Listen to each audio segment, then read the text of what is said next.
the next one I wanted to cover as well as Palmer Cup. So, how did we've talked about Augusta National Women's Amateur and how the invitation, the process and how, what their system is for inviting players, and then of course the invitation that you received. How did it work for Palmer Cup to get sort of selected for the team there?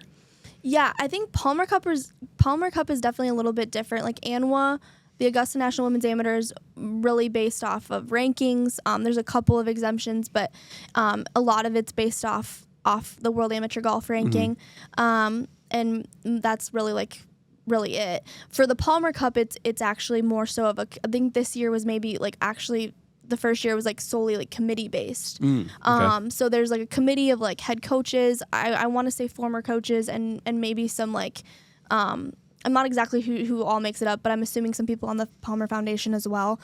And so then you're selected based off that. And I think a lot of it is on ranking too, but it is definitely different in that it's not this is exactly how you can get in. Right. And so, yeah, I was actually first alternate, and I got the call that I was first alternate end of April, right before I left for regionals. And I was like, what are the odds of getting in? And they're actually fairly likely.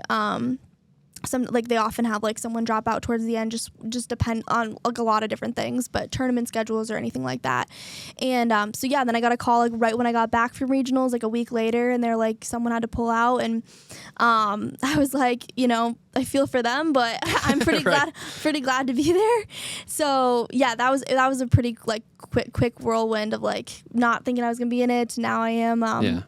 And so then I had a couple weeks to gear up for it. This year it was at Congaree in South Carolina. Just a really cool, so it alternates between, so it's U.S. versus the world. It's not just Europe. It's all different countries. Okay. And it alternates each year depending where it is. Normally it's in Europe if it's international.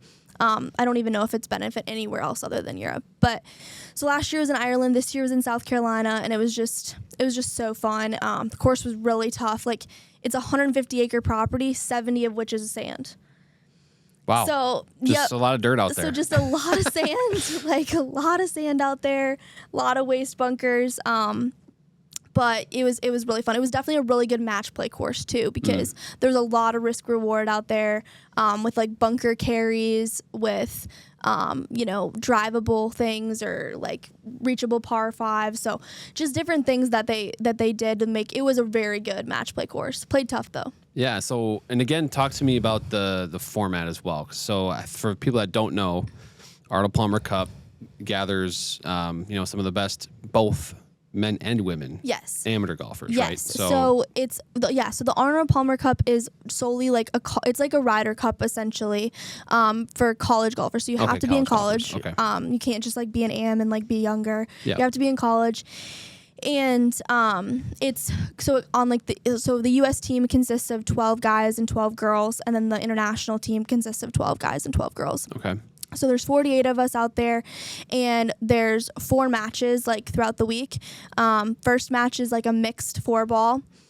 The second match is an alternate shot, just straight up alternate shot. So girls are with girls, guys are with guys. The third match, which is that same day in the afternoon, that's actually a mixed alternate shot, which is fun. And then that was probably one of my favorite matches. I would say alternate shot, those two are really? The one with Kendall and then the one with Wells, those were my 2 favorite matches. And then the final one is a singles match. And that's just head-to-head straight up. So yeah, it's really fun. It's a long week. It's super fun. But I would say alternate shot I've never played in an alternate shot before. And it was definitely a different format, and I really enjoyed it actually. Yeah, probably a little bit extra pressure too, knowing it's you don't just have your... you're also hitting the shot for your teammate, right? Yes, yes. I think it was easy. It can be easy, I think, or to play the blame game, I guess, a little bit, and just being why am I in these spots?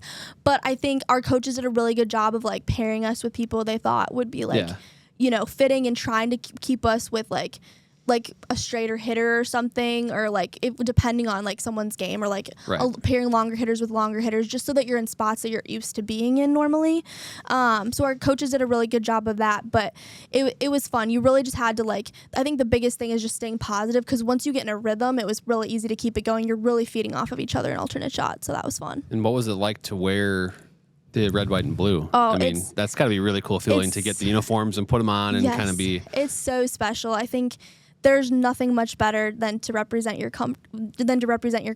And it's been like a dream for me since I was little. And obviously, like in golf, that you don't have too many of those opportunities, like compared to some other sports. So this was just so surreal, and being able to wear the red, white, and blue. We had, just so much fun camaraderie around it. And we had face tattoos, we had USA bracelets, USA outfits. It was just so fun, and really just like being united around it was really cool.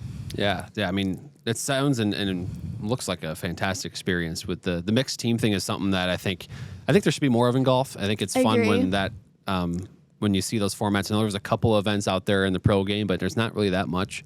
So kind of cool that you got to experience that. I think that's awesome. But yeah, totally. It is fun because, men and women just have such different games. And so you were kind of able to leave appreciating like the differences, and just, I was like, I need to gain a little distance.